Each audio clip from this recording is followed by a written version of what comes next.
slavery and slave trade, they could be distinguished.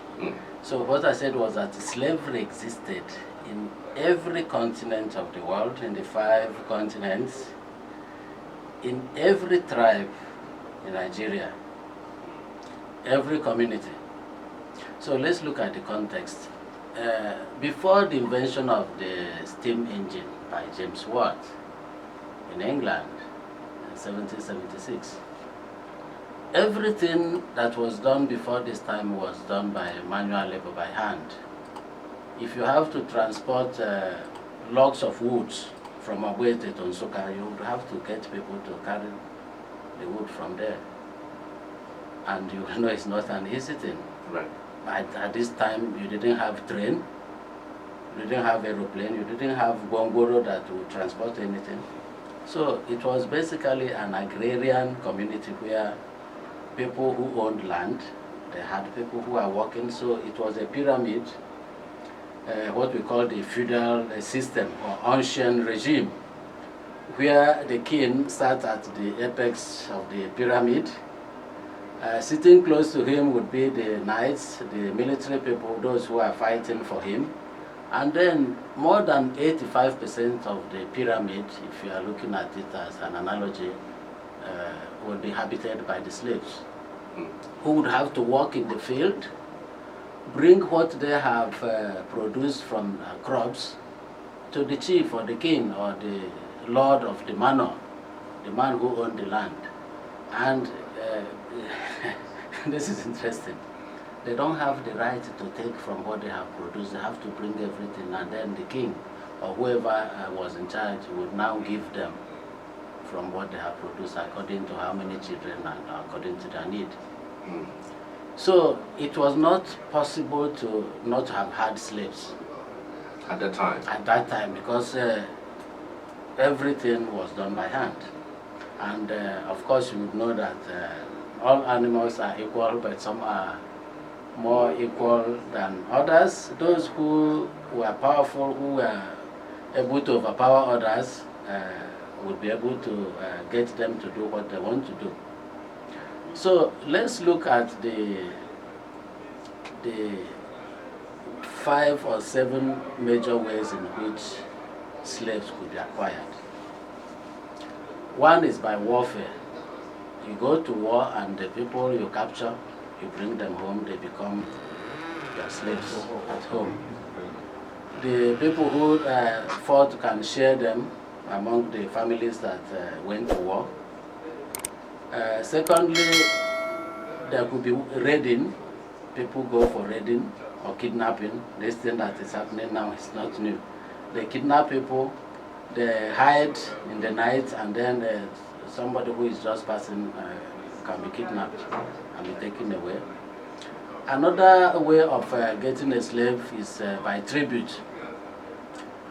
When 2 groups are fighting and then we want to surrender, the group that is going to win might give you as a condition of surrender that every year you bring 100 slaves to pay tribute to. You come in front of the king and you prostrate to say, thanks sir for allowing us to exist. So we are bringing 100 slaves. These are for you, and you take them. Another way of becoming a slave is by pawning. Please don't confuse it with pornography. This is P-A-W-N, to pawn somebody. Like in the chess, you call those things pawns. So, just if you are owing me and you are not able to pay, you give me one of your sons. You pawn one of your sons to me, and your son will remain with me and live with me, and if you are not able to pay, he becomes a slave in my house. I can do whatever I want with him. One can also become a slave by running to a big man who is strong, who has means, to avoid being kidnapped by other people. So you go to somebody and then you surrender yourself. And ask the person to take you in and help you, so that other people will not take you as slaves. One can become a slave also by suffering punishment. in Igbo land in those days, if you commit what they call nsala, abomination, you could be sold as punishment because for that. You can also go to a slave market and purchase. Yeah, yes. You can go to a slave market. There's one for Nkuledo in Ubulu, in Afipo area, or at Nkonike here in Enugu, Nike, near Nike Lake. You could go to some of those places, and people are kept like goats. And you can go and take a look, and then you purchase one, and then you take that person home. So failure to pay a debt can also be a reason why one can become a slave. So you see, about seven. All these happened even before the white man came. Yeah, this happened before the white. No, I'm making a distinction between slavery in Igbo land or in Nigeria and the African continent before the transatlantic slave trade. This one was very different.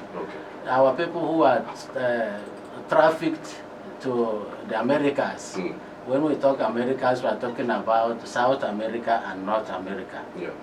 So most of them went to South America and they were working in the plantations. Right. Shipped. So, and then you have another group of Nigerians also, Igbo people included, what we call the transatlantic, the trans-Saharan slave trade.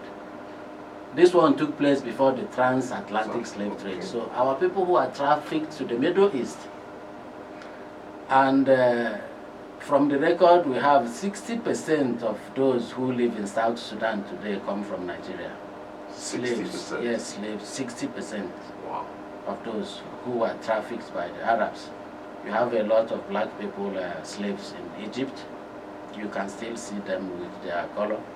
No, my question is, did this slave trade happen before the white man came in Nigeria? Yes, internal slavery was taking place before the white people came. You mentioned these 7 ways that slave trade actually happened. That slavery, within the country. Yes, before the white people came, there was slavery. Okay. Because remember, as I said that time, there was no machines to do anything. Things were, and people were fighting. They were inter-tribal, inter-sectional wars. People will fight and then capture people and then enslave them. So this is very different from transatlantic slave trade. So slavery was existing internally in every tribe. So let's look at the reasons. What did they need slaves for? First one was for agriculture, for military, for industry, for administration, for the shrine. They might get slaves. So we are going to talk about the difference between an Osu in Igbo land and Ohu, or a slave. So those dedicated to the shrines are called Osu. They are not Ohu or slaves. That is a very different thing. So for personal use too, big people, they have rights. They can buy slaves to work in their compound, clean the houses, help to rear children. So these are the reasons why slaves were acquired. So do you think that this gave a foundation for what happened transatlantically? Yes, of course. If the transatlantic slave trade took place for about 400 years, you will not imagine 400 years. Consistently? Yes, consistently, yes, that Africans were trafficked out to the Americas, to everywhere. 400 years until 19-something. And slavery was actually outlawed here in Enugu only in 1956 in the Eastern House of Assembly. Only in 1956 there was an edict, law passed that if you call somebody a slave, you could be charged to court. Wow.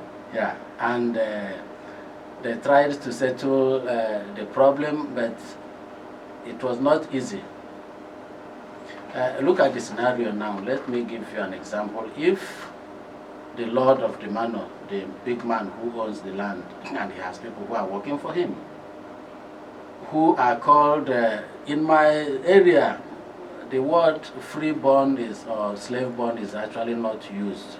There's a terminology we use. They say Nnamwem is the lord of the manor, Nnamwem, and the person, the servant, is called Nwadubem.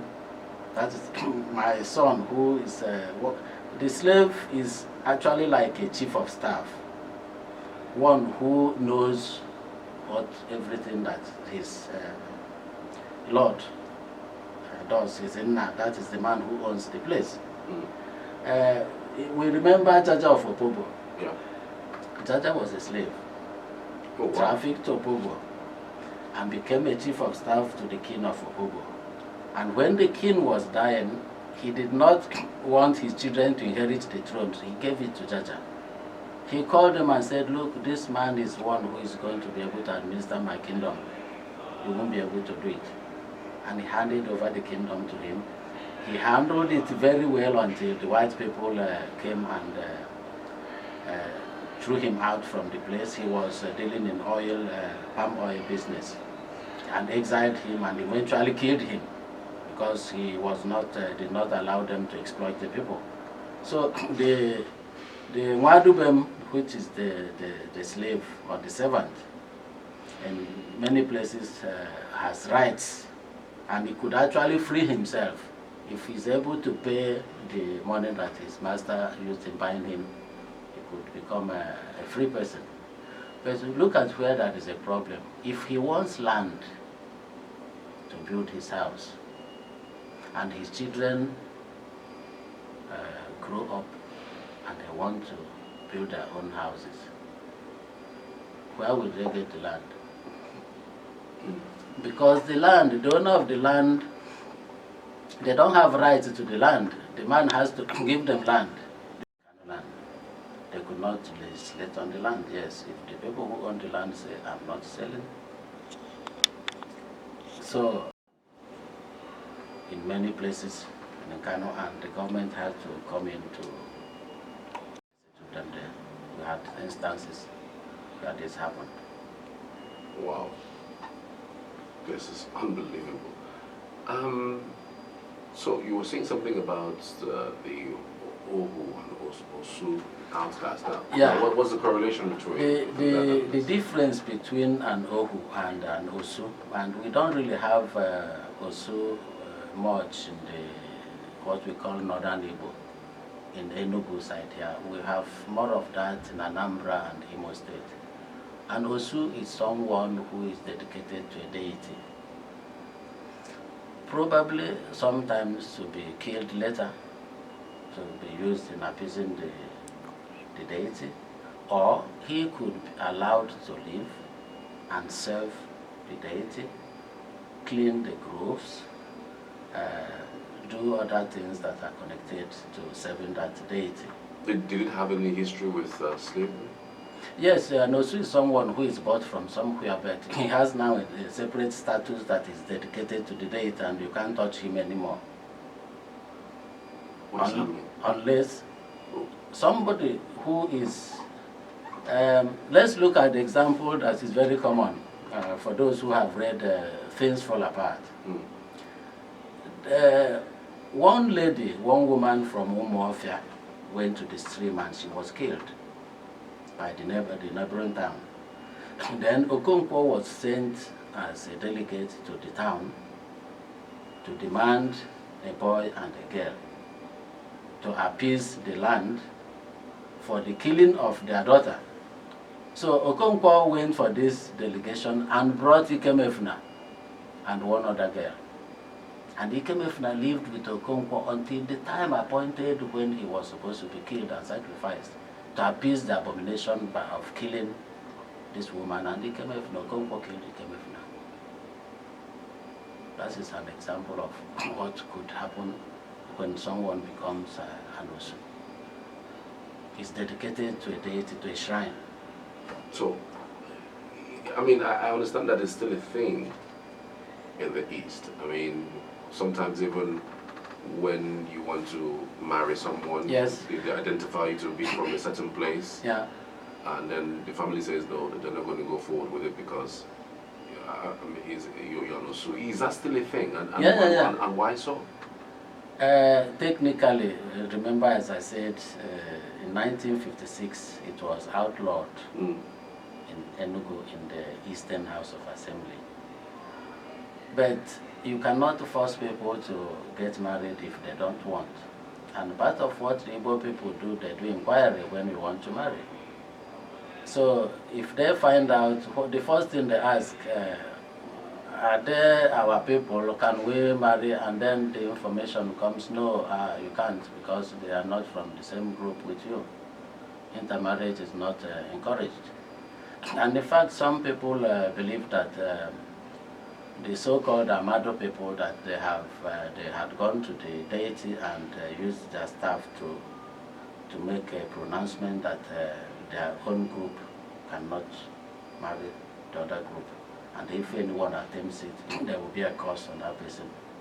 The person will not have children. If they have children, they will be useless. So people are afraid of this, and they don't intermarry. But don't forget, we are talking about descendants of the so-called slaves, because the slavery has been abolished. Right. First of all, at the international level in 1807, by, remember the man who championed this, Wilberforce, in England, after they had enslaved people for 400 years, and the Industrial Revolution started, so they now had goods, other things to trade in, and no longer in human beings. So they started preaching against it. And in fact, the British, they brought their ship to Port Harcourt to block the shipment of slaves from here. They blocked the Atlantic Ocean. And those who are supposed to have been shipped, some of them who, many ships who were in the water, who couldn't be shipped out again to the Americas, they remained there. They remained there, and they are still there today. Some are those who were repatriated, who came back after the abolition of slavery. So what we are talking about are descendants, because it is their great-grandparents that were enslaved. Today are no longer enslaved. And you ask yourself, what exactly are we talking about when we are referring to those people as slaves? So, but you can see that this is connected to tradition. Right, it is. And that is what makes it very difficult.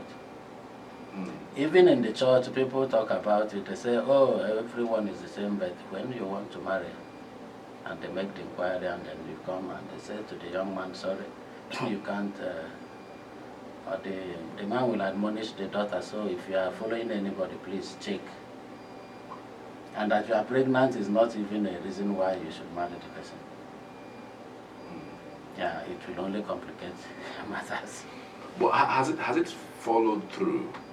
These things that you say, that if you are because you were probably dedicated to a deity, has it followed through? Has the consequences of being that or an outcast materialized? Is it true? Oh, it's false. You know, it may be true for those who believe in it. It's superstition, you know. And the superstition in those days, you can't, everyone was subscribing to the traditional religion, so it is not something you have the choice. But of course, what happened was that when Christianity came, who did they take? They took the slaves, they took the Jews and sent them to school. And they came back and became prominent people. And the so-called freeborns who are waiting to see whether this thing will work, the Igbo government will work or not, they saw what was happening and that they were being somehow disadvantaged. So they too started sending their own children to school. So there were settlements.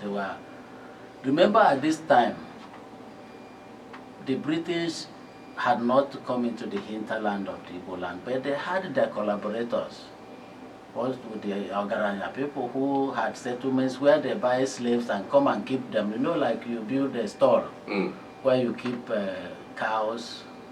Gariki is an area where you keep cows. The meaning of it in Hausa language, Gariki. Gariki. Yes, so in the same way you had Gariki of slaves, where a hamlet where the man keeps the people he has bought, that is going to transport from here to Port Harcourt to sell, or to those markets I was telling you about. You transport them. There were no roads. You go through the track roads. They go from one place, they stay and pass the night, and until they reach where they are going. So this was happening. The Igbo land was destabilized throughout this period I'm talking about. Before the white man came and took effective occupation and started appointing warrant chiefs. The thing I'm talking about, this has been on and on and on for several years, and the whole place was, and people run away from different places to avoid being taken into slavery. So they can run to a place and beg them to give them land, and then they will grant them land and help to protect them. It was the dark side of, and of course, Charles, you might be surprised that also in the Bible, when the Israelites came back from the Babylonian captivity, the Israelites were enslaved by Nebuchadnezzar in 587 BC. Chained the men on the neck and on the leg and dragged them into captivity. When they came back, they had 7,000 slaves that followed them to come back. So in Israel, it existed, as I told you, in every continent, in every society, slavery was in existence. Wow. So it was not something, the way we are looking at it now is different from the way people looked at it. It was in those days. That does not remove the fact that it was wrong. It was wrong. If you ask, did the British people, people from Holland, Spain, Portugal, and all those people who trafficked, have they read the Bible at this time? When where Jesus said, no Gentile, no freeborn, no Greek, no Gentile, everyone, they knew about it. But if you go back to what Thomas Hobbes said, Homo homini lupus is a Latin adage, the man is a wolf for the fellow man. You are my problem. If you have power and you know how to have the means to enslave me, you will do it. The issue of having human rights is something new, Charles. It's new. And it was now internationally acknowledged only in 1948. The Human Declaration of Human Rights was only in 1948. The fundamental rights we have in Nigerian Constitution was copied directly from the 1948 Declaration of Human Rights. It was not Nigeria that drafted it, and every country had to sign. Now it has become a criteria if you want to be a state. It is one of the criteria you have to accept that people have rights, but fundamental rights as in our constitution from section 33 to 46, that I have rights to my life. You don't come and just slaughter me and kill me any way you like. That I have rights for freedom of movement. I had some German friends who visited sometime in 2012. And each place we come to the checkpoint, they saw the police and the army collecting money. So when they went back, they said that Nigeria, you don't have rights of movement, that you have to pay in order to pass on the road. Have you ever conceived it that way? Wow. Yeah, if you are going from here to Abuja, check how many points that the peace driver would have to stop and pay money.